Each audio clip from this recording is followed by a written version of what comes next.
രോമാ T വിയുടെ എല്ലാ മാന്യ ശ്രോതാക്കൾക്കും വേഗം വരുന്ന കർത്താവായ യേശു ക്രിസ്തുവിന്റെ നാമത്തിൽ വന്ദനത്തെയും സ്വാഗതത്തെയും അറിയിക്കുന്നു.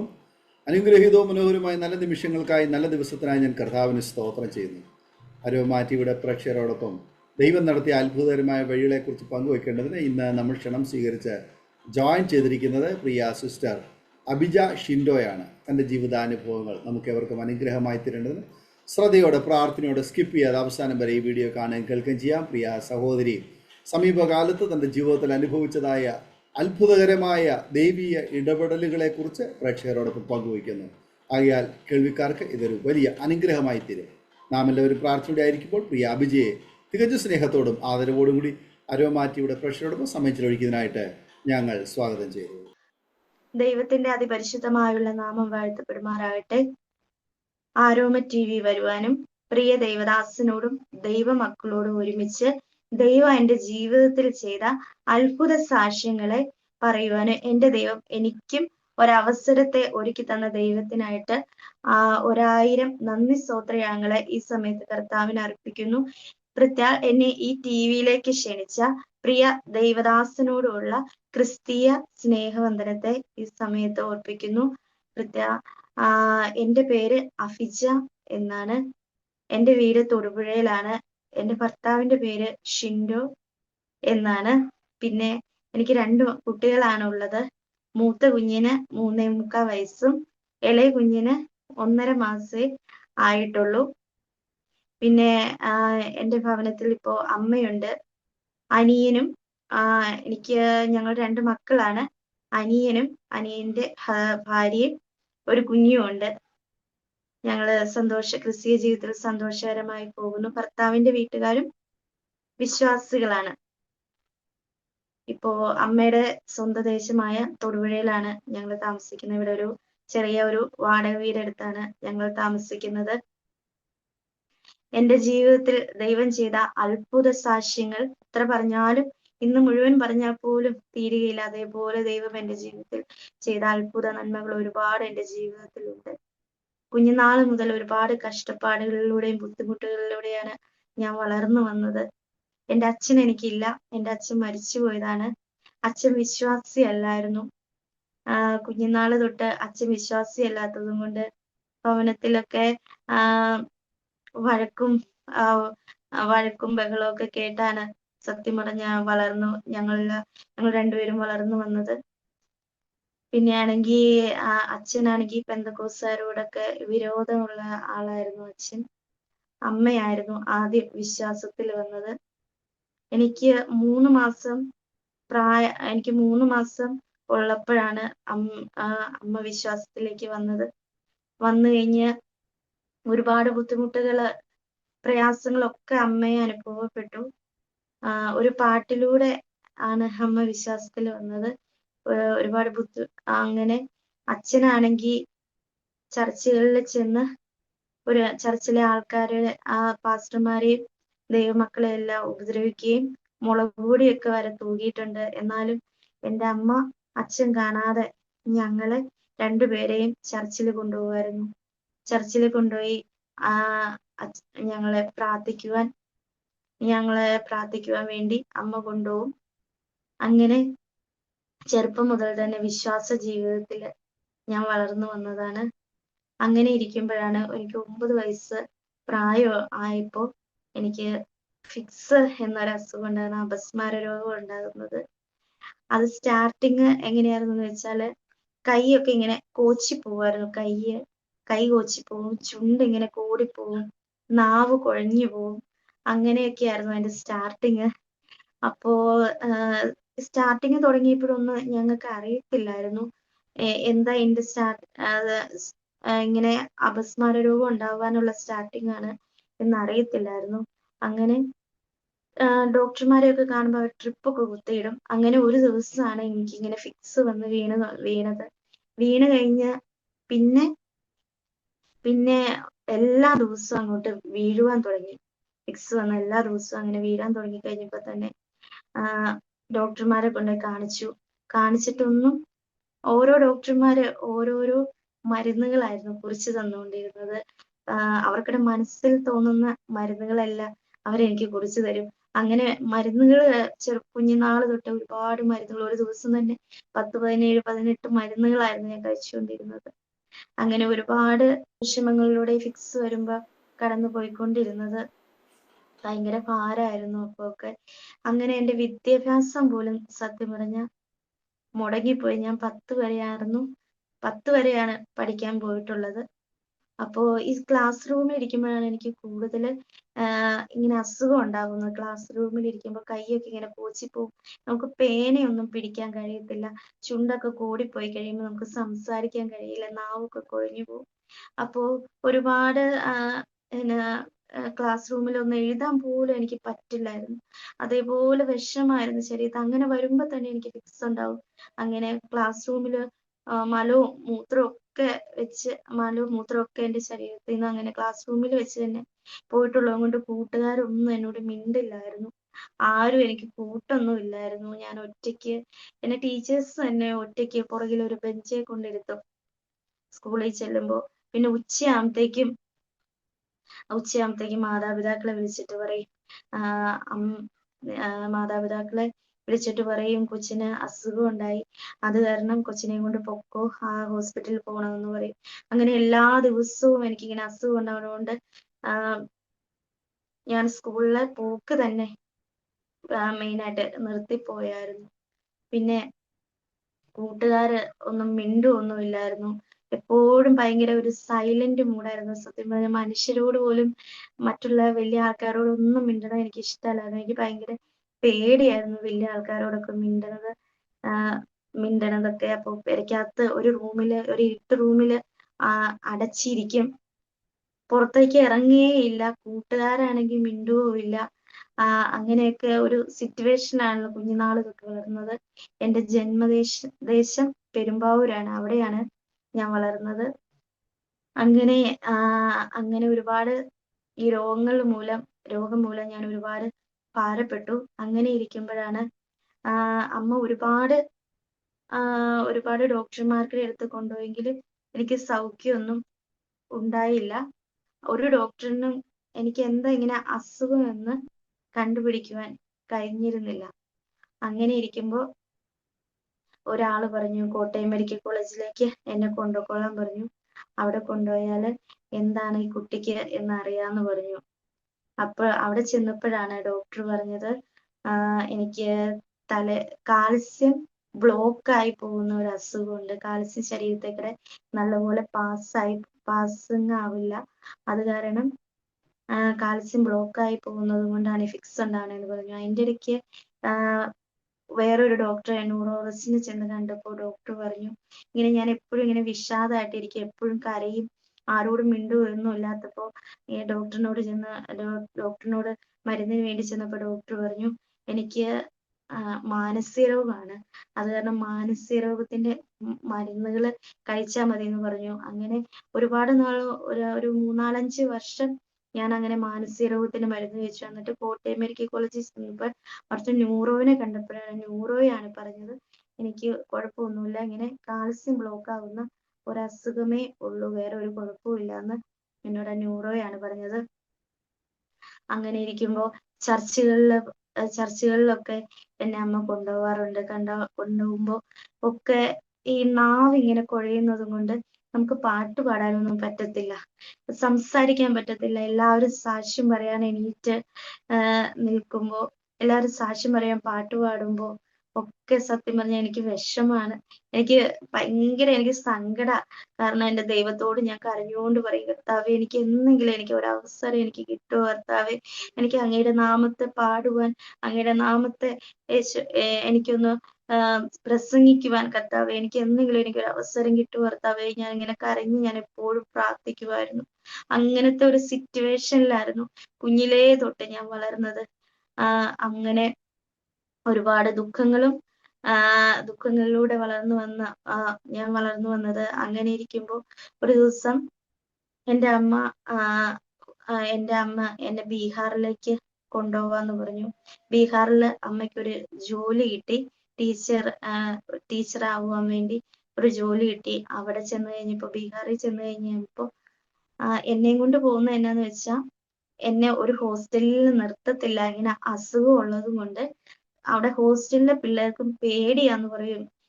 അവിടുത്തെ ആൾക്കാർ പറയും, മെയിൻ ആൾക്കാർ പറയും ഹോസ്റ്റലിലെ പിള്ളേർക്കും പേടിയാണ്, അത് കാരണം എന്നെ നിർത്താൻ പറ്റത്തില്ല എന്ന് പറയും. ഏറ്റവും ലാസ്റ്റ് 10-13 ഹോസ്റ്റലിൽ ഞാൻ നിന്നിട്ടുണ്ട്, ഏകദേശം ഒരു കണക്കില്. എല്ലാ ഹോസ്റ്റലിൽ നിന്നും എന്നെ പറഞ്ഞു വിടും. ഒരു ദിവസം എന്റെ മരുന്നിന് തന്നെ 1000-2000 രൂപ ശിഷ്ടാണ് എന്റെ മരുന്നിന് തന്നെ. അങ്ങനെ അങ്ങനെ ഇരിക്കുമ്പോഴാണ് അമ്മയ്ക്ക് ഇങ്ങനെ ജോലി കിട്ടുന്നത്. അങ്ങനെ ഞങ്ങൾ ബീഹാറിലേക്ക് പോയി. ബീഹാറിലേക്ക് പോയി കഴിഞ്ഞപ്പോ അമ്മ എന്നെയും കൊണ്ടാണ് അമ്മ പോയത്. പോയി കഴിഞ്ഞപ്പോ അമ്മ അമ്മ അവിടെ വെച്ച് എനിക്ക് എപ്പോഴും ഇങ്ങനെ അസുഖം ഉണ്ടാകുമായിരുന്നു. എപ്പോഴും എന്നും അസുഖം ഉണ്ടാവുമായിരുന്നു. ഒരു ദിവസം അവിടെ വെച്ച് അസുഖം ഉണ്ടായി കഴിഞ്ഞ് എന്റെ നാവ് ഇറങ്ങി തൊണ്ടയിലേക്ക് പോയി. തൊണ്ടയിലേക്ക് പോയിട്ട് ഒരു അക്ഷരം എനിക്ക് സംസാരിക്കാൻ എനിക്ക് കഴിയില്ലായിരുന്നു. അങ്ങനെ ഇരിക്കുമ്പോ എല്ലാ ദിവസവും അമ്മയുടെ കാശ്, ഒരു തുച്ഛമായിട്ടുള്ള പണമാണ് എന്നും കിട്ടുന്നത്. ആ കാശ് മുഴുവൻ അമ്മ എനിക്ക് മരുന്ന് മേടിക്കും, ഹോസ്പിറ്റലിൽ കൊണ്ടുപോയി കൊടുക്കും, അങ്ങനെയൊക്കെ ചെയ്യും. അങ്ങനെയൊക്കെ ചെയ്തുകൊണ്ടിരിക്കുമ്പോൾ ചെയ്ത് ഏറ്റവും ലാസ്റ്റ് നാവും കൂടി ഇറങ്ങിപ്പോയി കഴിഞ്ഞപ്പോൾ അവിടുത്തെ ഓണർ പറഞ്ഞു, ഇനി നിങ്ങൾ ഇവിടെ നിൽക്കണ്ട. ഒരു പെന്തക്കോസ്ത് ഫാമിലി തന്നെയായിരുന്നു അവരും. ഇനി നിങ്ങൾ ഇവിടെ നിൽക്കണ്ട, നിങ്ങൾ പൊക്കോ എന്ന് പറഞ്ഞു. എന്നിട്ട് ഒരു 350 രൂപ അമ്മയുടെ കയ്യിൽ കൊടുത്തു.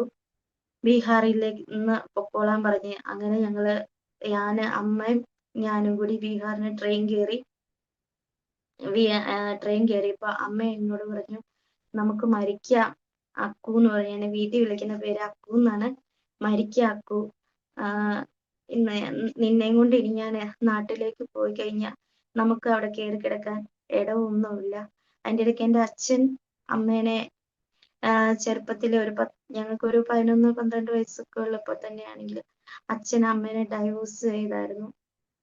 അങ്ങനെ അച്ഛൻ ഡൈവോഴ്സ് ചെയ്തത് കഴിഞ്ഞപ്പോ തന്നെ എൻ്റെ അമ്മയുടെ വീട്ടുകാരായിരുന്നു ഞങ്ങളെ നോക്കിയത്. ഞങ്ങളെ അവർക്കൊരു വീട്ടിൽ പോയി കിടക്കും. അച്ഛനാണെങ്കിൽ സ്വന്തം വീടെല്ലാം വിറ്റായിരുന്നു. അങ്ങനെ ഞങ്ങൾ അവർക്കിടെ വീട്ടിലായിരുന്നു നിൽക്കുന്നത്. അമ്മയുടെ വീട്ടുകാർക്കിടെ അടുത്തായിരുന്നു, അവരായിരുന്നു ഞങ്ങളെ വളർത്തിയത്. അങ്ങനെ ഇരിക്കുമ്പോ ഇനി അവർക്കിടെ അടുത്തേക്ക് പോകാൻ പറ്റില്ല, നമുക്ക് മരിക്കാം എന്ന് എന്നോട് പറഞ്ഞു. അപ്പോ ഞാൻ സമ്മതിച്ചു. എന്നാ ശരി അമ്മേ, നമുക്ക് രണ്ടുപേർക്കും മരിക്കാം എന്ന് പറഞ്ഞു. അപ്പോ ഞങ്ങൾ പിന്നെ ട്രെയിനിലിരുന്ന് പ്ലാൻ ചെയ്യുവാണ് എങ്ങനെ മരിക്കണം. എനിക്ക് ബിരിയാണി ഭയങ്കര ഇഷ്ടമാണ്. അപ്പോ ബിരിയാണിയിൽ വിഷം കലർത്തി ഞാൻ നിനക്ക് തരാക്കൂന്ന് എന്നോട് അമ്മ പറഞ്ഞു.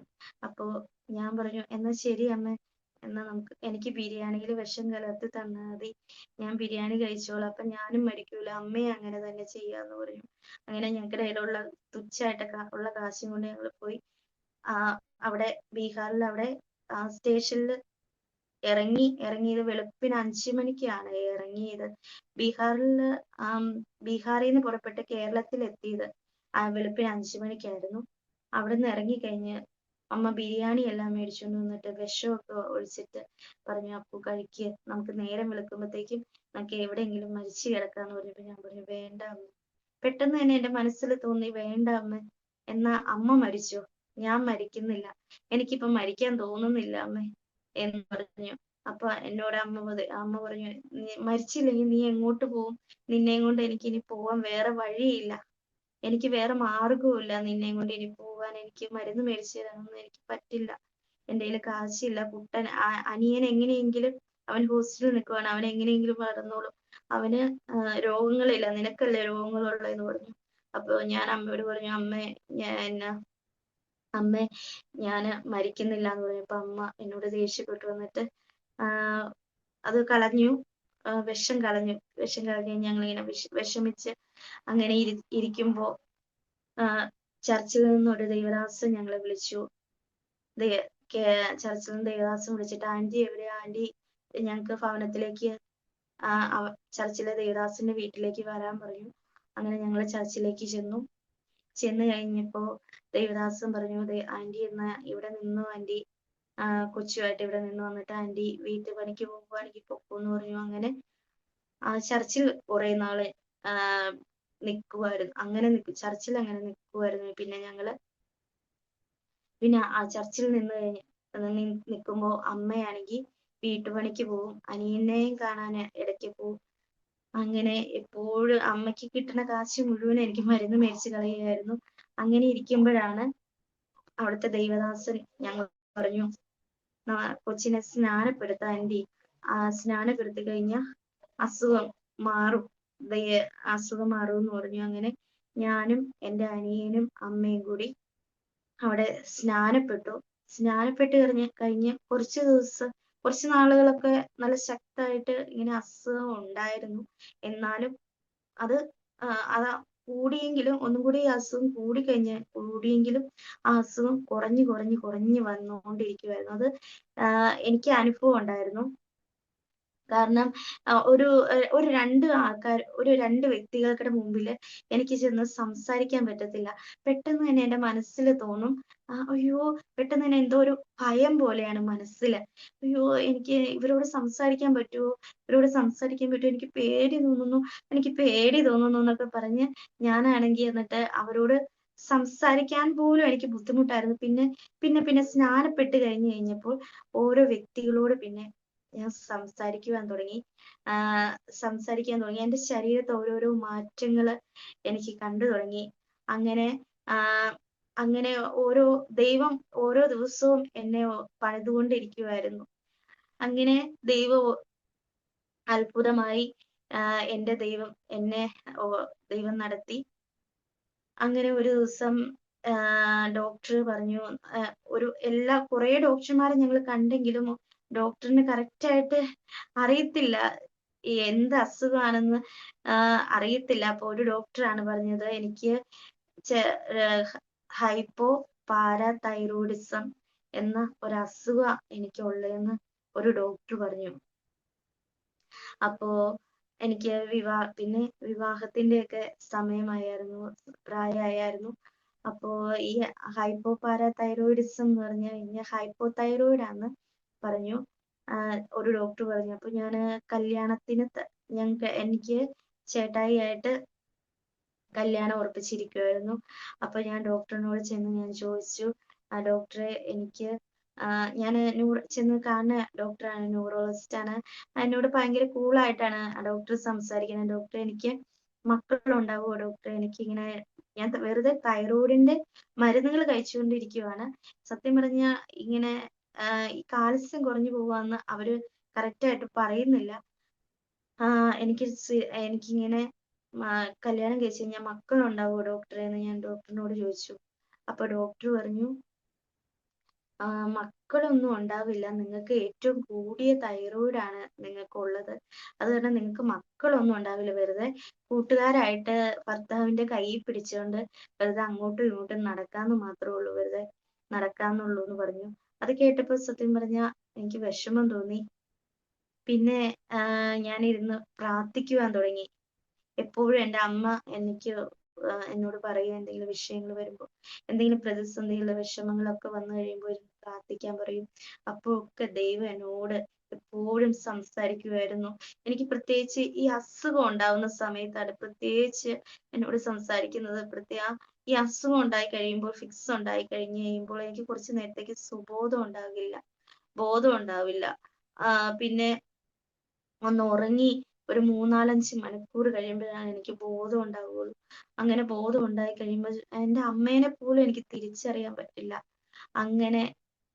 അങ്ങനെ ഒരുപാട് സിറ്റുവേഷനിലൂടെയായിരുന്നു ഞാൻ കടന്നു വന്നത്. അങ്ങനെ അപ്പോ ഓരോ വചനം എടുത്ത് ഞാൻ വചനം എടുത്ത് ബൈബിള് തുറക്കുമ്പോൾ തന്നെ എൻ്റെ ദൈവം എന്നോട് സംസാരിക്കും. ഓരോ വചനത്തിലൂടെ എൻ്റെ ദൈവം എന്നോട് സംസാരിച്ചിട്ടുണ്ട്. എൻ്റെ ഹൃദയത്തിലെ വിഷമങ്ങൾ അറിഞ്ഞ്, എൻ്റെ ഹൃദയത്തിലെ എന്താണ് പ്രശ്നം, ഞാൻ നിന്നെ സൗഖ്യമാക്കുന്ന യഹോവയാകുന്നു എന്ന് എപ്പോഴും എൻ്റെ ദൈവം എന്നോട് സംസാരിച്ചിട്ടുണ്ടായിരുന്നു. അങ്ങനെയൊക്കെ അങ്ങനെ ഇരിക്കുമ്പോഴാണ് എന്നാൽ ഒരു വിവാഹത്തിന്റെ പ്രായമായപ്പോഴത്തേക്കും അസുഖം നോർമലായി വന്നിരുന്നു. അങ്ങനെ ഈ ഡോക്ടറെ കണ്ടപ്പോൾ ഡോക്ടർ ഇങ്ങനെ പറഞ്ഞപ്പോൾ എനിക്ക് ഭയങ്കര വിഷമം കയറി. വന്നപ്പോ കർത്താവിന്റെ സന്നിധിയിൽ ഇരുന്ന് ഞാൻ പ്രാർത്ഥിക്കുവാൻ പിന്നെ തുടങ്ങി. കർത്താവേ, എനിക്കൊരു കുഞ്ഞിനെ വേണം കർത്താവേ, യേശുവേ, അങ്ങാണ് എനിക്ക് മക്കളെ തന്നെ, ഡോക്ടർമാരല്ല എനിക്ക് മക്കളെ തരണത്. അങ്ങയ്ക്കറിയാലോ എന്റെ അവസ്ഥ. എന്റെ കർത്താവിന് എന്നെ അറിയാമല്ലോ. വൈദ്യശാസ്ത്രം പലതും പറയും കർത്താവ്. ഞാൻ കല്യാണം കഴിച്ച് എനിക്ക് കുഞ്ഞുങ്ങൾ ഉണ്ടാവണം എന്ന് പറഞ്ഞ് ഞാൻ പ്രാർത്ഥിച്ചുകൊണ്ടിരുന്നു. അങ്ങനെ ഞങ്ങള് എന്റെ ചേട്ടായിയുടെ വിവാഹം കഴിഞ്ഞു. വിവാഹം കഴിഞ്ഞ് 15-ാം പൊക്കം മാർച്ചിലായിരുന്നു. 2021 മാർച്ചിലായിരുന്നു ഞങ്ങളുടെ വിവാഹം. 15-ാം പൊക്കം ഞാന് ഗർഭിണിയായി. പലർക്കും ഗർഭിണിയായിട്ട് മക്കൾ ഉണ്ടാവില്ല എന്ന് എന്നോട് ഡോക്ടർ പറഞ്ഞപ്പോ എല്ലാവർക്കും പിന്നെ അതൊരു 15-ാം പൊക്കമൊക്കെ ഗർഭിണിയാവൂ എന്നൊക്കെ പറഞ്ഞ ആർക്കും വിശ്വാസം അങ്ങോട്ട് വരുന്നില്ലായിരുന്നു. വീട്ടുകാർക്ക് പോലും വിശ്വാസം വരുന്നില്ലായിരുന്നു. എല്ലാവരും പറയുന്നത് അങ്ങനെ ഒരിക്കലും ആവില്ല, അങ്ങനെ ഒരിക്കലും ആവില്ല എന്ന് പറഞ്ഞു. അങ്ങനെ രാത്രി തന്നെ ഞങ്ങള് ഡോക്ടറിന്റെ അടുത്ത് പോയി. ഡോക്ടറിന്റെ അടുത്ത് പോയപ്പോ ഡോക്ടർ പറഞ്ഞു, കുഞ്ഞുങ്ങൾ ഉണ്ടാവണമെങ്കിൽ ഒറ്റ ദിവസം മതി, ഒരു ദിവസം മതി കുഞ്ഞുങ്ങൾ ഉണ്ടാവാൻ എന്ന് പറഞ്ഞു. അങ്ങനെ പിറ്റേ ദിവസം ഞങ്ങൾ ആ ഡോക്ടറെ ചെന്ന് ന്യൂറോളജിസ്റ്റിനെ ചെന്ന് കണ്ടിട്ട് പറഞ്ഞു, ഡോക്ടറെ എനിക്ക് ഞാൻ ഗർഭിണിയാണെന്ന് പറഞ്ഞു. അതുവരെ എന്നെ എന്താ പറയാ, ഒരു പുച്ഛിച്ചതുപോലെയായിരുന്നു ആ ഡോക്ടർ എന്നോട് സംസാരിച്ചുകൊണ്ടിരുന്നത്. മക്കൾ ഉണ്ടാകില്ല എന്ന് ഇങ്ങനെ ചിരിച്ചോണ്ടായിരുന്നു നമ്മളോട് സംസാരിച്ചോണ്ട്. പിന്നെ ഞാൻ ഗർഭിണിയാന്ന് പറഞ്ഞപ്പോ ഡോക്ടർ പിന്നെ എന്റെ നേരെ ചിരിക്കാതെയായി. എന്നോട് സത്യം പറഞ്ഞ സംസാരിക്കുക പോലും ഇല്ലാതെയായി ആ ഡോക്ടർ. പിന്നെ ആ ഡോക്ടർ അവിടുന്ന് പോയി. ഞങ്ങള് ഇവിടെ തൊടുപുഴ താലൂക്ക് ആശുപത്രിയിലായിരുന്നു ആ ന്യൂറോളജിസ്റ്റ് ഉണ്ടായിരുന്നത്. അവിടുന്നായിരുന്നു കണ്ടത്.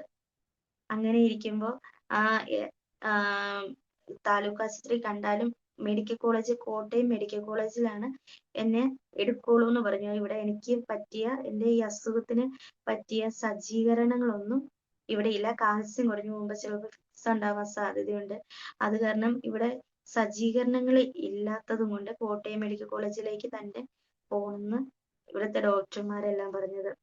അങ്ങനെ ഇരിക്കുമ്പോ ഡോക്ടർ ഗൈനക്കോളജിസ്റ്റിനെ കാണുമ്പോൾ ഗൈനക്കോളജിസ്റ്റ് പറയും, ഓരോ മാസത്തില് നിങ്ങൾക്ക് ഉണ്ടാവുന്ന കൊച്ചിന് ഇനി പല്ല് കാണില്ല കേട്ടോ, പല്ല് കാണില്ല, കണ്ണിന് കാഴ്ച കാണുകയില്ല, നടക്കില്ല, പിന്നെ ഒരുപാട് കാര്യങ്ങള് ഗൈനക്കോളജിസ്റ്റ് പറയും. അവര് പഠിച്ചതാണ് പറയുന്നത് എങ്കിലും അത് കേൾക്കുമ്പോ സത്യം പറഞ്ഞ ഒരു ആ സമയത്ത് അങ്ങനെ കേൾക്കുമ്പോ വിഷമം തോന്നും.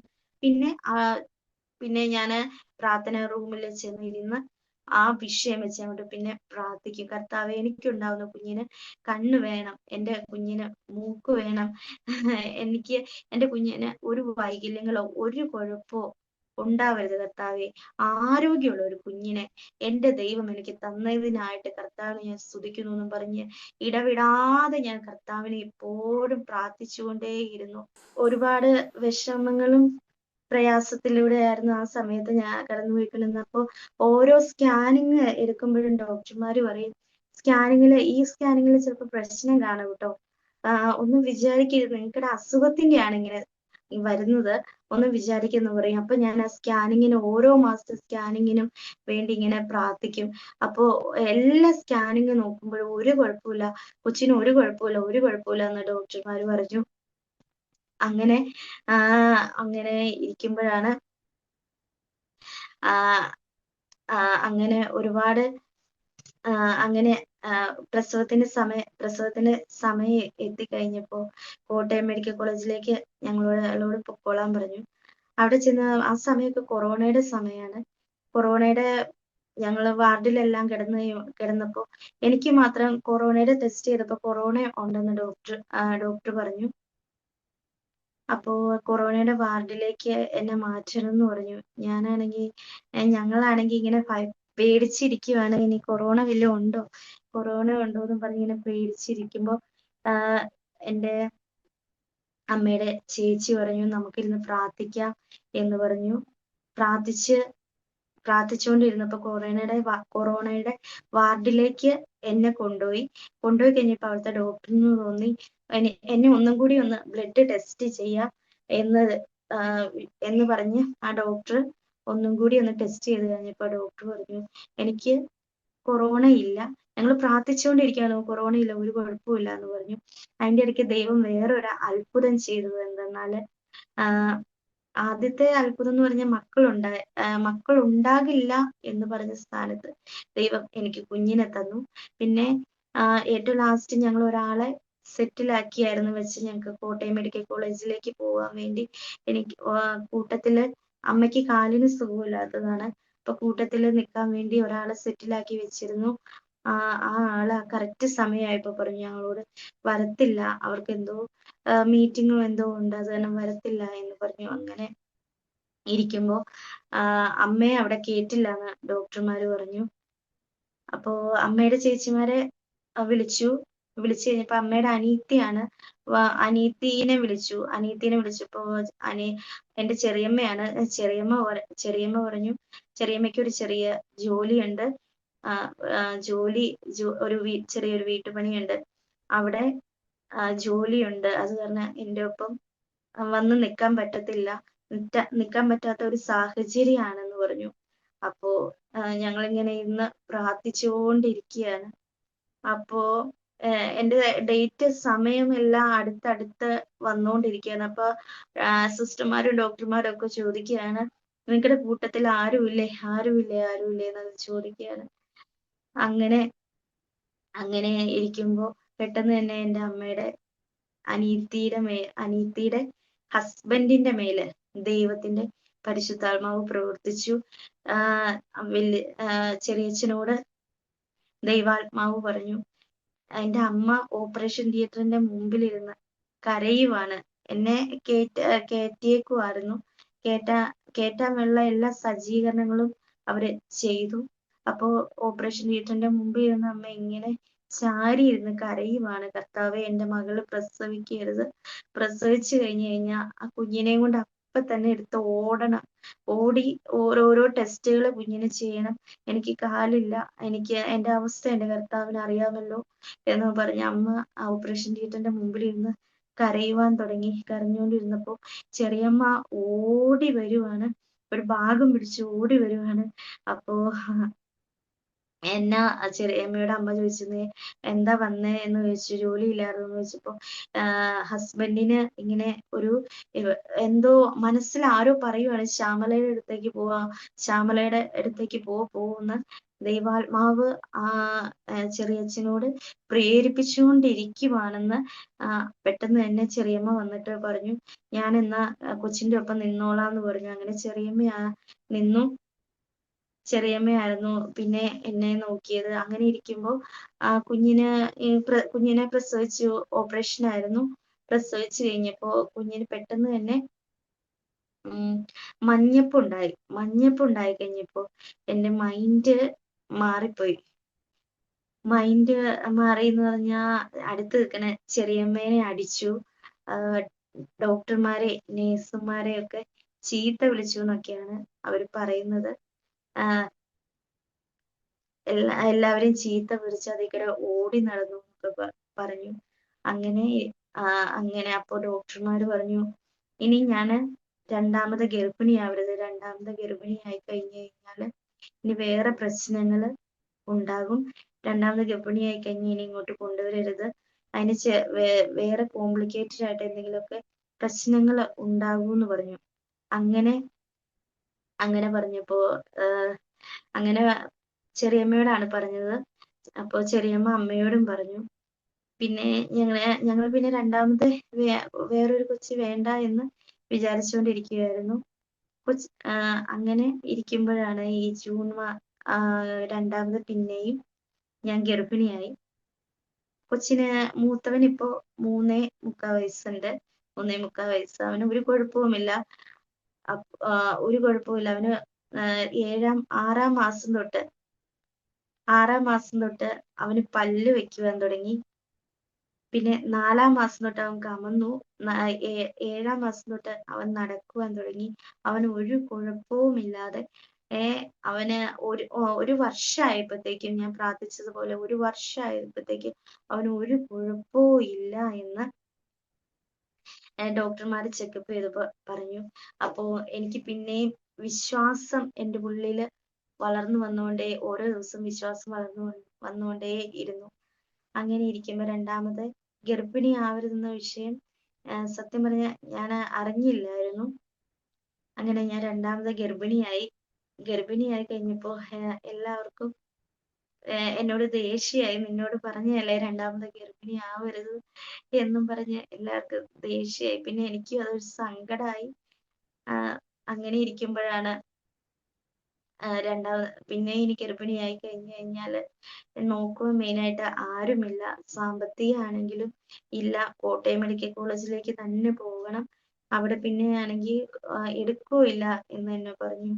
അപ്പോ അതൊക്കെ കേട്ട് കഴിഞ്ഞപ്പോ ഭയങ്കര ഭാരവും പ്രയാസങ്ങളും ഒക്കെ ആയിട്ട് ഇങ്ങനെ ഇരുന്നുവെങ്കിൽ എപ്പോഴും ഞാൻ ദൈവസന്നിധിയിൽ ഇരുന്ന് പ്രാർത്ഥിക്കുമായിരുന്നു. ദൈവമേ, എനിക്ക് വേണ്ടി എന്റെ കർത്താവ് ഒരു വഴി തുറക്കണം കർത്താവേ, ഒരു പുതുവഴി എനിക്ക് ദൈവം തുറന്നു തന്നെ കർത്താവേ എന്ന് പറഞ്ഞ് എപ്പോഴും ഞാൻ ദൈവസന്നിധിയിൽ നിന്ന് കരഞ്ഞെപ്പോഴും പ്രാർത്ഥിക്കുമായിരുന്നു.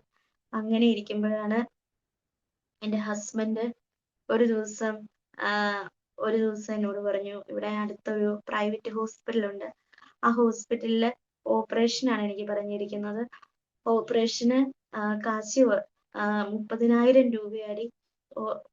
പിന്നെ പ്രസവത്തിന് 29,000 രൂപയാണ്. അപ്പോൾ നമുക്കൊരു 30,000 രൂപ ഉണ്ടെങ്കിൽ നമുക്ക് ഇവിടെ അടുത്തുള്ള പ്രൈവറ്റ് ആശുപത്രിയിൽ പോയി നമുക്ക് ഓപ്പറേഷൻ നടത്താം. അത് കാരണം നമുക്കൊരു 30,000 രൂപ നമുക്ക് എങ്ങനെയെങ്കിലും ഉണ്ടാക്കാം എന്ന് പറഞ്ഞ് ഞാനപ്പോൾ എൻ്റെ ഹസ്ബൻഡിനോട് ചോദിച്ചു, നമ്മൾ എങ്ങനെയാ ഈ 30,000 രൂപ ഉണ്ടാക്കുന്നത്? നമ്മുടെ കയ്യിൽ ഒന്നുമില്ലെന്ന് അറിയത്തില്ലേ എന്ന് വെച്ച് ഞങ്ങളൊരു ചെറിയൊരു വാടക വീടെടുത്താണ് ഞങ്ങൾ താമസിക്കുന്നത്. അപ്പോ ഞാൻ ചോദിച്ചു കഴിഞ്ഞപ്പോ സത്യം പറഞ്ഞ ഒരു വിഷമത്തോടെയാണ് ഞാൻ ചോദിച്ചത്. പിന്നെ എൻ്റെ മനസ്സിൽ ഞാൻ പ്രാർത്ഥിക്കാനിരുന്നപ്പോൾ എൻ്റെ മനസ്സിൽ പെട്ടെന്ന് തന്നെ തോന്നി, എൻ്റെ അപ്പൻ ധനവാനല്ലേ, എൻ്റെ അപ്പൻ രാജാവല്ലേ, എൻ്റെ അപ്പൻ രാജാവാകുമ്പോ രാജാവിന്റെ മകളല്ലേ ഞാൻ. പിന്നെ ഞാൻ എന്തിനാ ഭാരപ്പെടുന്നത്? ഞാൻ എന്തിനാ പേടിക്കുന്നത്? എൻ്റെ ദൈവം എനിക്ക് ആവശ്യത്തിനുള്ള സാമ്പത്തിക നന്മ എനിക്ക് എൻ്റെ അക്കൗണ്ടിലേക്ക് എൻ്റെ ദൈവം ഇട്ട് തരും എന്ന് ഞാൻ വിശ്വസിച്ചു.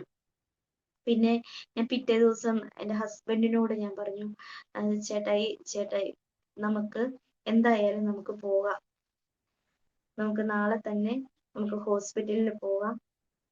നമ്മുടെ കയ്യിൽ ഒന്നുമില്ലാന്ന് ദൈവത്തിനറിയാം. ദൈവം നമുക്ക് മുമ്പായി നടന്ന് നമുക്ക് വേണ്ടതെല്ലാം സമയത്ത് അവിടെ ക്രമീകരിച്ചിരിക്കും. നമ്മളെ കാണുന്ന ഡോക്ടർമാർക്കിടെ മുമ്പിൽ ഡോക്ടർമാരോട് ദൈവം സംസാരിക്കും. നമുക്ക് ഇവിടുന്ന് ഇറങ്ങാം, പ്രാർത്ഥിച്ചിട്ട് ഇറങ്ങാന്ന് പറഞ്ഞ് ഞങ്ങള് യാത്രയായി. ഇവിടുന്ന് യാത്ര തിരിച്ചു കഴിഞ്ഞ് ഞാൻ വഴിക്കിടെ മുഴുവനും പറഞ്ഞുകൊണ്ട് പോണ വചനം പറഞ്ഞുകൊണ്ടായിരുന്നു പോകുന്നത്. എപ്പോഴും ഞാൻ പറയുന്ന ഒരു വചനമുണ്ട്, നീ ഭയപ്പെടേണ്ട, ഞാൻ നിന്നോട് കൂടെയുണ്ട്, ഭ്രമിച്ചു നോക്കേണ്ട, ഞാൻ നിന്റെ ദൈവമാകുന്നു, ഞാൻ നിന്നെ ശക്തീകരിക്കും, ഞാൻ നിന്നെ സഹായിക്കും, എൻ്റെ നീതിയുള്ള വലങ്കൈ കൊണ്ട് ഞാൻ നിന്നെ താങ്ങും എന്ന് പറഞ്ഞ് ഞാൻ വചനത്തിലൂടെ എപ്പോഴും വചനം പറഞ്ഞുകൊണ്ടേ ഇങ്ങനെ നടന്നുകൊണ്ടിരുന്നു. അങ്ങനെ ഹോസ്പിറ്റലിൽ ചെന്ന് കഴിഞ്ഞപ്പോൾ അവിടുത്തെ ഡോക്ടർ പറഞ്ഞു, നിങ്ങൾക്ക് അവിടെ മെഡിക്കൽ കോളേജ് തന്നെയാണ്, അത് കുഴപ്പമൊന്നുമില്ല, ഇവിടെ ഓപ്പറേഷൻ ചെയ്യാം, ആവശ്യത്തിനുള്ള കുറച്ച് കാശ് കരുതിയാൽ മതി എന്ന് പറഞ്ഞു. അങ്ങനെ ഞാൻ പറഞ്ഞു, ഞങ്ങൾക്ക് ഇപ്പോ ഒരു 10,000 രൂപ അക്കൗണ്ടിൽ ഉണ്ടെന്ന് പറഞ്ഞു. ഞാൻ വെറുതെ പറഞ്ഞതാണ്, ഒന്നുമില്ലായിരുന്നു അക്കൗണ്ടില്, ഒരു 10,000 രൂപ എൻ്റെ അക്കൗണ്ടിലുണ്ട്, അത് മതിയോ, ഞങ്ങളുടെ കയ്യിൽ ഒത്തിരി പണമില്ല എന്ന് ഞാൻ ഡോക്ടറിനോട് പറഞ്ഞു. അപ്പൊ ഡോക്ടർ പറഞ്ഞു, സാരമില്ല, നമുക്കതൊക്കെ അഡ്ജസ്റ്റ് ചെയ്യാം എന്ന് ഞാൻ പറഞ്ഞു. അങ്ങനെ പറഞ്ഞ് ഞങ്ങൾ തിരിച്ചു പോന്നു. പിന്നെ എല്ലാ ദിവസവും ചെക്കപ്പിനൊക്കെ പോയി തുടങ്ങി. ഡേറ്റിന്റെ സമയമായി, പ്രസവത്തിന്റെ സമയമായി കഴിഞ്ഞു കഴിഞ്ഞപ്പോൾ ജൂൺ 11-ാം തീയതിയാണ് എനിക്ക് പറഞ്ഞത്. അപ്പോ ഡേറ്റ് പറഞ്ഞ് ഓപ്പറേഷൻ ഫിക്സ് ആക്കി, നിർത്തണം എന്നും കൂടി പറഞ്ഞായിരുന്നു. ഫിക്സ് ആക്കി കഴിഞ്ഞ് ഞങ്ങൾ 9-ാം തീയതി അഡ്മിറ്റ് ആയി. ഹോസ്പിറ്റലിൽ 9-ാം തീയതി അഡ്മിറ്റ് ആയി കഴിഞ്ഞപ്പോ പിന്നെ ഞങ്ങള് ഒരു ഹോസ്പിറ്റലിൽ അഡ്മിറ്റ് ആയി കഴിഞ്ഞപ്പോൾ പിന്നെയും ഞങ്ങൾക്കാണെങ്കിൽ ഒരമ്മേനെ ഞങ്ങൾ കരുതിയതാണ്. വരാൻ പറഞ്ഞ് ഒരമ്മയെ എൻ്റെ ഒപ്പം വന്ന് നിൽക്കാൻ വേണ്ടി ഒരു അമ്മേനെ കരുതി വെച്ചതായിരുന്നു. ആ അമ്മ അമ്മയ്ക്ക് പെട്ടെന്ന് തന്നെ സുഖമില്ലാതെ വന്നു, വയ്യായ്മ വന്നു. പനിയൊക്കെ കൂടിപ്പോയത് കൊണ്ട് അമ്മ പറഞ്ഞു ഞാൻ വരത്തില്ല, നിങ്ങൾ വേറെ ആരെങ്കിലും വിളിക്കാൻ പറഞ്ഞു. അങ്ങനെ ആ സമയത്ത് ഞങ്ങൾ പ്രാർത്ഥിച്ചുകൊണ്ടേയിരുന്നു. അപ്പോൾ അതേ ആ ഓപ്പറേഷൻ ചെയ്യുന്നതിന്റെ തലേ ദിവസം അമ്മയുടെ ചേച്ചി വന്നു. അങ്ങനെ ഓപ്പറേഷൻ തിയേറ്ററിൽ എന്നെ കയറ്റി, വെളുപ്പിന് കയറ്റി കഴിഞ്ഞപ്പോൾ ഓള് ഞാൻ എപ്പോഴും കർത്താവിനോട് പ്രാർത്ഥിച്ചുകൊണ്ടേ ഇരിക്കുമായിരുന്നു. ഓപ്പറേഷൻ തിയേറ്ററിൽ കയറ്റുന്നതെല്ലാം എനിക്ക് കാണാം. അവിടെ കിടക്കുമ്പോഴും ഓപ്പറേഷൻ ചെയ്യണതെല്ലാം എനിക്ക് കാണാം. അപ്പൊ ഞാൻ വചനം പറഞ്ഞുകൊണ്ട് ഞാൻ കിടക്കുമായിരുന്നു. എന്റെ ദൈവം എന്റെ കൂടെയുണ്ട്, അവൻ എന്റെ വലതുഭാഗത്തുള്ളത് കൊണ്ട് ഞാൻ ഒരു നാളും കുലുങ്ങി പോകുകയില്ല എന്ന് ഞാൻ എപ്പോഴും ഇങ്ങനെ വചനം പറഞ്ഞുകൊണ്ടേ ഇരിക്കുമായിരുന്നു.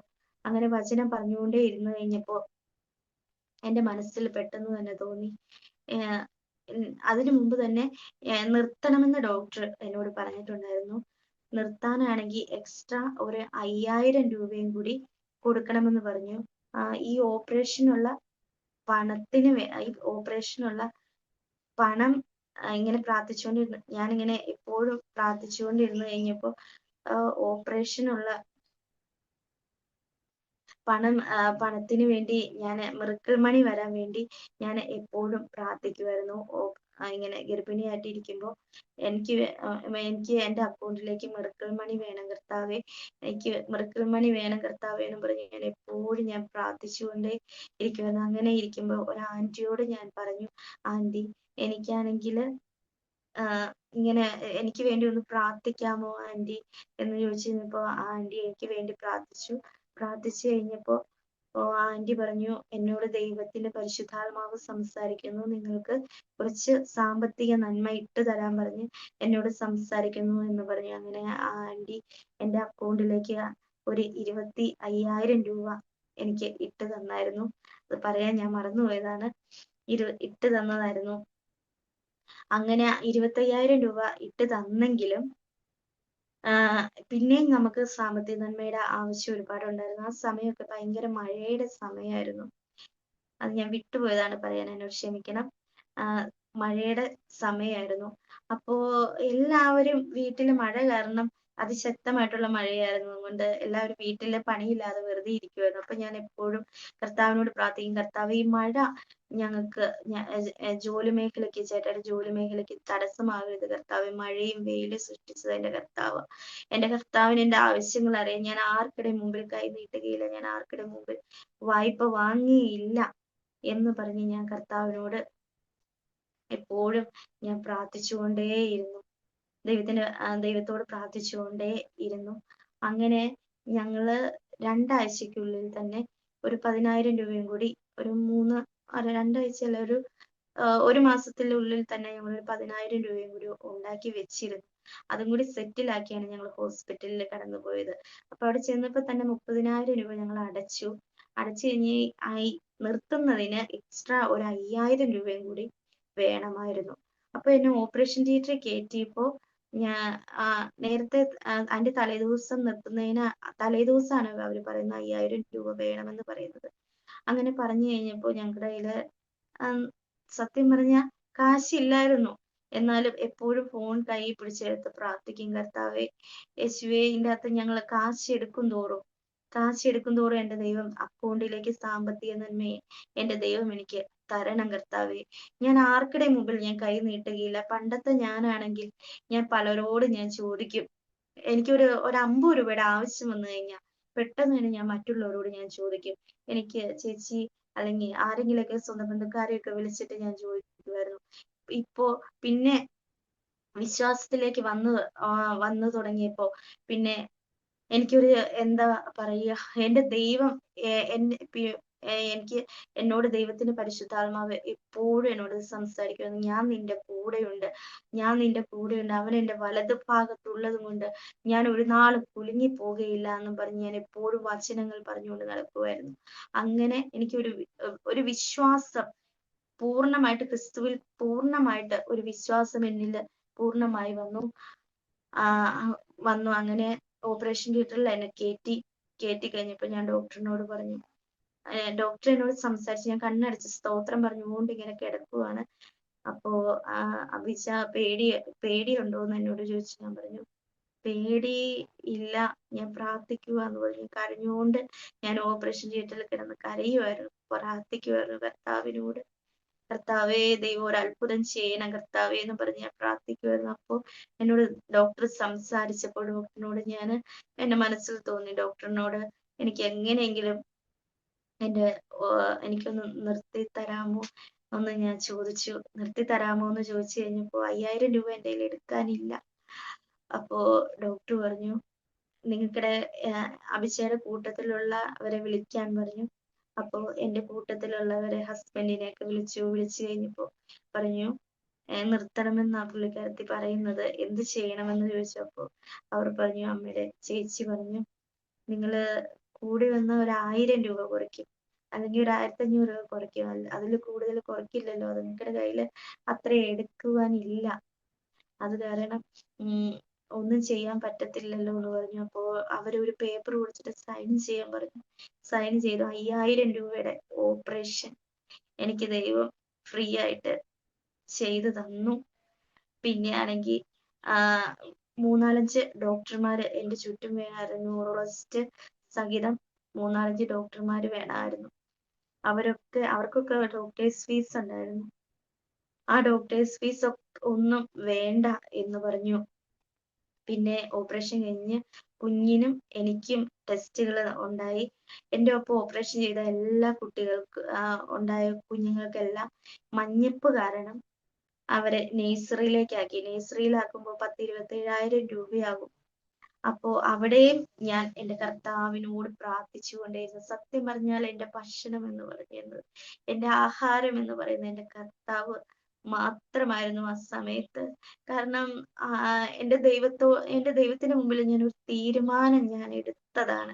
എൻ്റെ ദൈവത്തിന് മുമ്പിൽ ഞാൻ ഒരു തീരുമാനം എടുത്തു, കർത്താവ് ഞാൻ ആർക്കിടെ മുമ്പിൽ യാചിക്കുകയില്ല, ഞാൻ കൈ നീട്ടലില്ല. എൻ്റെ ദൈവം എനിക്കുള്ളത് എനിക്ക് എൻ്റെ അക്കൗണ്ടിലേക്ക് എൻ്റെ വീട്ടിൽ കൊണ്ടുതരുന്ന കർത്താവ് എൻ്റെ കൂടെ ഉണ്ടെന്ന് പറഞ്ഞ് ഞാൻ എപ്പോഴും എൻ്റെ കർത്താവിനോട് ഞാൻ എപ്പോഴും പ്രാർത്ഥിച്ചുകൊണ്ടേയിരിക്കും. എപ്പോഴും അതെ, ഇടവിടാതെ ഞാൻ പ്രാർത്ഥിച്ചുകൊണ്ട് വചനങ്ങൾ ധ്യാനിച്ചുകൊണ്ട് വെക്കും, വചനങ്ങൾ പറഞ്ഞുകൊണ്ട് നടക്കും.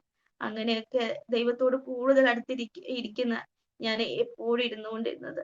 അങ്ങനെ ദൈവം എൻ്റെ കുഞ്ഞിനെ മാത്രം ടെസ്റ്റ് ചെയ്ത് കഴിഞ്ഞപ്പോൾ ഒരു കുഴപ്പവുമില്ല, എനിക്കും ഒരു കുഴപ്പവും ഇല്ല.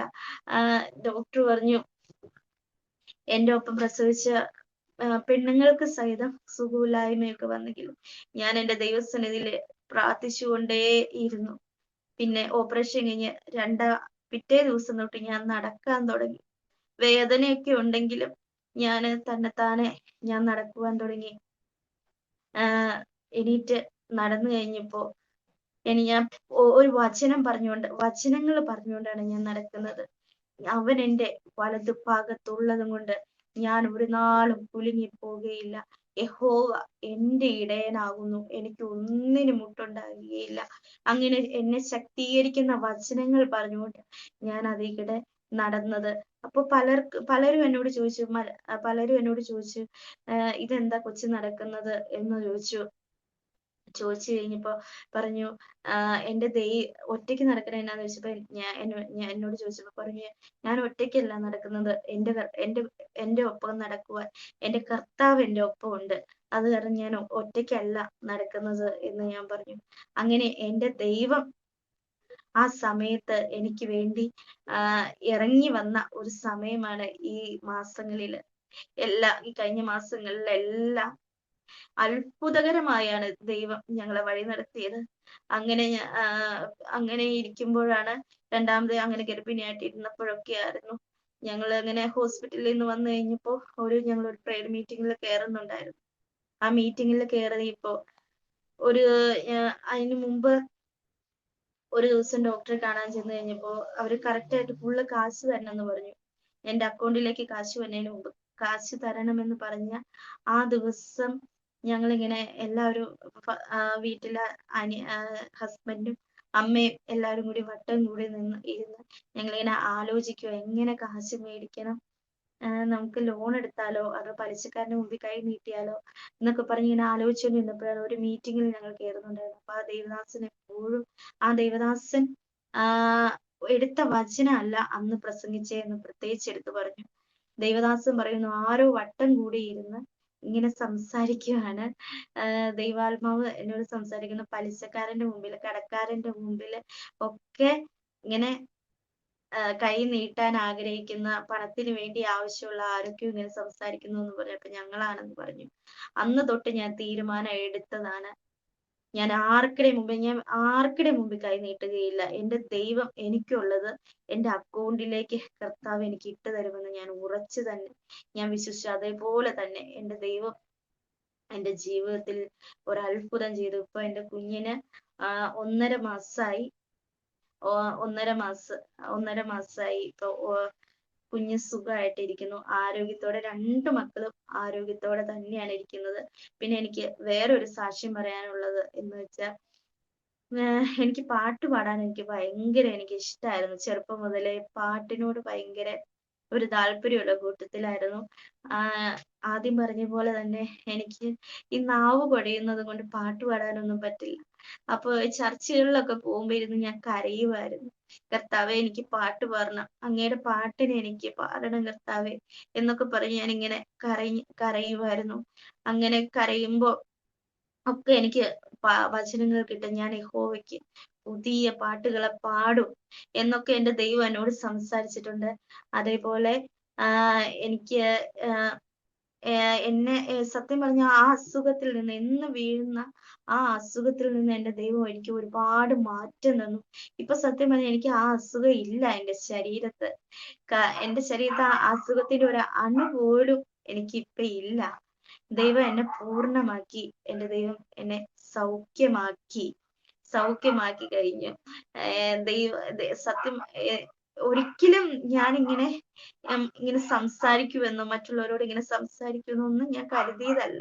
കാരണം എന്റെ മുഖഷേപ്പ് തന്നെ മാറിപ്പോയായിരുന്നു. ഒരു മന്ദബുദ്ധിയുടെ മുഖഷേപ്പ് പോലെ തന്നെ ആയിപ്പോയായിരുന്നു എന്റെ മുഖഷേപ്പ് സഹിതം. അപ്പോ ഇപ്പൊ ഞാൻ ചർച്ചിൽ ഞാൻ പാട്ടുപാടും, പരസ്യങ്ങളിൽ പാട്ടുപാടും. അങ്ങനെ ദൈവം എന്നെ ഒരുപാട് സമൃദ്ധിയായി അനുഗ്രഹിച്ചു. ഇപ്പോഴും ഓരോ ദിവസവും ദൈവം ഞങ്ങളെ അനുഗ്രഹിച്ചുകൊണ്ടേയിരിക്കുന്നു. അങ്ങനെ എന്റെ ജീവിതത്തിൽ ദൈവം ഒരുപാട്, ദൈവത്തിനെ എത്ര വർണ്ണിച്ചാലും, ദൈവത്തിന് എത്ര മഹത്വം കൊടുത്താലും മതിവരാത്ത രീതിയിൽ ദൈവം എന്നെ സമൃദ്ധിയായി അനുഗ്രഹിച്ചിട്ടുണ്ട്. എന്റെ കുടുംബത്തിന്, എന്റെ കുഞ്ഞുങ്ങളെ ഒന്നുമില്ലാത്ത അവസ്ഥയിൽ നിന്ന് ഒന്നുമില്ലാത്ത അവസ്ഥയിൽ നിന്നെല്ലാം ദൈവം ഞങ്ങളെ വിടുവിച്ചിട്ടുണ്ട്. ദൈവം ഒരിക്കലും മക്കൾ ഉണ്ടാകില്ല എന്ന് പറഞ്ഞ സ്ഥാനത്ത് ഒരുപാട് എന്നെ കേൾക്കുന്ന ഒരുപാട് സഹോദരിമാരുണ്ടായിരിക്കും. ചിലപ്പോൾ മക്കൾ ഉണ്ടാകില്ല എന്ന ഡോക്ടർമാർ വിധി എഴുതിയെങ്കിൽ ആ വിധിയെ മാറ്റി എഴുതുവാനുള്ള കഴിവുള്ള കർത്താവ് നമ്മുടെ കൂടെയുണ്ട്. അപ്പൊ വൈദ്യശാസ്ത്രം പലതും പറഞ്ഞോട്ടെ, ഡോക്ടർമാർ പലതും പറഞ്ഞോട്ടെ, നമ്മൾ അതൊന്നും കാര്യമാക്കേണ്ട. നമ്മൾ ദൈവസന്നിധിയിൽ നമ്മുടെ വിഷയം വെച്ച് പ്രാർത്ഥിച്ചാൽ നമ്മുടെ ഗർഭഫലത്തെ തുറന്നു തരുന്ന ഒരു കർത്താവ് നമ്മുടെ കൂടെയുണ്ട്. ഇപ്പോഴും ഞാൻ ജീവനോടെ ഇരുന്ന് യഹോവയുടെ വീര്യപ്രവൃത്തികളെ, ദൈവം എന്റെ ജീവിതത്തിൽ ചെയ്ത അത്ഭുത പ്രവൃത്തികളെ ഇപ്പോഴും ഞാൻ വർണ്ണിക്കുന്നത്. എന്റെ ദൈവം എന്നെ ഇപ്പോഴും ഈ ഭൂമിയിൽ നിർത്തിയിരിക്കുന്നത് എന്റെ ദൈവത്തിന്റെ അത്ഭുത സാക്ഷ്യമാകുവാൻ വേണ്ടി മാത്രമാണ്. ദൈവം ഒരുപാട് അത്ഭുതങ്ങളെ എന്റെ ജീവിതത്തിൽ അങ്ങനെ ചെയ്തിട്ടുണ്ട്. എന്റെ രോഗത്തിന് എന്റെ ദൈവം സൗഖ്യം തന്നു. ഞാൻ പ്രാർത്ഥിക്കുന്ന വിഷയങ്ങളുടെ മധ്യത്തിൽ എന്റെ ദൈവം എനിക്ക് വേണ്ടി ഇറങ്ങി വന്ന കർത്താവാണ്. അതേപോലെ ഇപ്പോൾ ഞങ്ങൾ എല്ലാവരും എന്റെ ഇപ്പോ ഞാൻ പറഞ്ഞതുപോലെ എന്റെ അമ്മയുണ്ട് എന്റെ ഒപ്പം. അനുജനും വൈഫും വേറെയാണ്, വേറെ വാടക വീടെടുത്താണ് അവിടെ താമസിക്കുന്നത്. ഹസ്ബൻഡിന്റെ വീട്ടുകാര് രാജാക്കാരാണ്. അപ്പോ ഞങ്ങളെല്ലാവരും ഇപ്പോഴും വിശ്വാസത്തിൽ അടിയുറച്ച് നിൽക്കുന്നു. ഇത്രയും നേരം എന്നെ കേട്ടുകൊണ്ടിരുന്ന പ്രിയ ദൈവമക്കളോടാണ് സ്നേഹവന്ദനത്തെ ഈ സമയത്ത് ഞാൻ അർപ്പിക്കുന്നു. ഞാൻ എൻ്റെ ഈ സാക്ഷ്യം കേൾക്കുമ്പോൾ എല്ലാവർക്കും ഓരോ വ്യക്തികളിലും ഈ സാക്ഷ്യം എൻ്റെ ഈ സാക്ഷ്യം ഒരു അത്ഭുതമാക്കി ദൈവം മാറ്റട്ടെ എന്ന് ഞാൻ ദൈവസന്നിധിയിൽ ഞാൻ പ്രാർത്ഥിക്കുന്നു. നിത്യരം പരിശുദ്ധനുമായ സ്വർഗീയ നല്ല പിതാവേ, അനുഗ്രഹിക്കപ്പെട്ട ഈ നല്ല സമയത്തിനായി കർത്താവെ അങ്ങേ സ്തുതിക്കുന്നു, അങ്ങേക്ക് സ്തോത്രം ചെയ്യുന്നപ്പ. പ്രത്യേക കർത്താവെ, ഇത്രയും സമയം കർത്താവെ യേശുവേ അങ്ങയുടെ സാക്ഷ്യങ്ങളെ പറയുവാൻ കർത്താവെ എന്റെ ദൈവം എനിക്കൊരു വഴി ഒരുക്കിയല്ലോ അപ്പാ.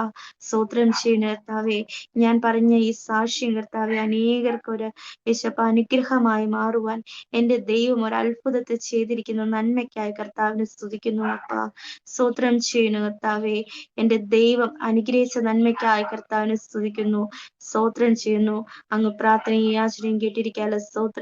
സകല യേശുനാം തന്നെ. ആമേൻ. ആമേൻ. താങ്ക് യു പ്രിയ അഭിജ. ഇത്രത്തോളം സമയം ദൈവത്തിൻ്റെ അത്ഭുത പ്രവൃത്തികളെക്കുറിച്ച് ദൈവനാമ മഹത്വത്തിനു വേണ്ടി അരോമാറ്റിയുടെ ശ്രോതാക്കളോടൊപ്പം പങ്കുവയ്ക്കുവാൻ കർത്താവ് കൃപ ചെയ്തത് ഓർത്ത് ഞാൻ ദൈവത്തിന് നന്ദിയോടെ സ്തോത്രം ചെയ്യുന്നു. പ്രിയ അഭിജയുടെ സാക്ഷ്യം തികച്ചും വ്യത്യസ്തമായ ഒരുപാട് അനുഭവങ്ങളാണ് പങ്കുവയ്ക്കുവാൻ ഇടയായി തീർന്നതെന്ന് മനസ്സിലാക്കുവാൻ തക്കവണ്ണം കഴിഞ്ഞു. ദൈവത്തിൻ്റെ അത്ഭുത ഇടപെടലുകളാണ് ആ ജീവിതത്തിലുടനീളം സംഭവിച്ചിട്ടുള്ളതെന്ന് ഏതൊരു വ്യക്തിക്കും കേൾവിക്കാർക്ക് മനസ്സിലാക്കുവാൻ കഴിയും. കാരണം ജീവിതത്തിൽ ഒരിക്കലും പ്രതീക്ഷിക്കാത്ത ചില സാഹചര്യങ്ങളിലൂടെ കടന്നു പോകുവാൻ തക്കവണ്ണം ഇടയായി തീർന്നു. അത് മാനുഷികമായി നോക്കിയാൽ ഒരുപക്ഷെങ്കിൽ ചികിത്സ കൊണ്ടോ മറ്റേതെങ്കിലും സാഹചര്യങ്ങൾ കൊണ്ടോ ഒക്കെ ക്രമീകരിക്കാമെന്ന് നമ്മൾ ചിന്തിക്കുമ്പോഴും അതിൻ്റെ നടുവിൽ ചികിത്സയേക്കാൾ ഉപരിയായി കർത്താവായ യേശു ക്രിസ്തുവിൻ്റെ മഹാസ്നേഹത്താലും കരുണയാലും ആ അത്ഭുത സൗഖ്യം കർത്താവ് പകർന്നു തന്ന ഒരു സാക്ഷ്യം മാത്രമല്ല, കുടുംബജീവിതത്തിൽ തലമുറകൾ ഉണ്ടാകത്തില്ല എന്ന് ഡോക്ടർമാർ വൈദ്യശാസ്ത്രം പറഞ്ഞപ്പോൾ ആ സ്ഥാനത്ത് 2 കുഞ്ഞുങ്ങളെ ദൈവം ദാനമായി തന്നു. എന്നോട് പ്രിയ അഭിജ സാക്ഷ്യം പറയുവാൻ വേണ്ടി താല്പര്യം അറിയിച്ചപ്പോൾ പ്രസവിച്ച് ഏതാനും ചില ദിവസങ്ങൾ മാത്രമേ ആയിട്ടുണ്ടായിരുന്നുള്ളൂ.